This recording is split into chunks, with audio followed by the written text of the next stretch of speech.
loyihamiz asosiy maqsadi demak nasos stansiyalarida suv tanqis davrlarida iste'molchilarni sug'oriladigan yerlarni suv bilan ta'minlash uchun maxsus qurilma ishlab chiqish va nasos stansiyalarini demak masofaviy boshqarish dasturini ishlab chiqish.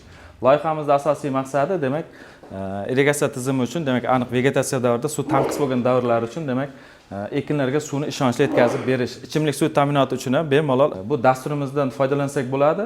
Biz qilgan loyihamiz bo'yicha demak maxsus dastur ishlab chiqqanmiz. Respublikamizdagi barcha nasos stansiyalariga uni tatbiq qilsak bo'ladi. Hozir mana bu ko'rib turgan rasmimizda demak aniq bir nasos stansiyasining modelini ishlab chiqib, unga biz kompyuter dasturini yaratganmiz va masofadan bemalol boshqarsak bo'ladi. Demak, biz yaratgan dasturimiz bo'yicha Suv xo'jaligi vazirligining ijobiy xulosasini olganmiz. Intellektual mulk agentligidan foydali modelga patent olganmiz va kompyuter dasturimizga demak guvohnomasini ham olganmiz.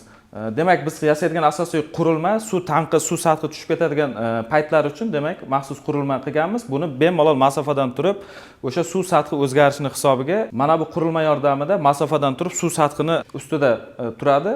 Suv sathi tushgan payti nasos stansiyani demak uzluksiz ishlashini ta'minlab beradi. Demak, bir vaqtning o'zida suv sathi yoki suv sarfi o'zgargan davrlar uchun yoki tanqis davrlar uchun bemalol iste'molchilarimizga suv sathini ishonchli yetkazib bera olamiz.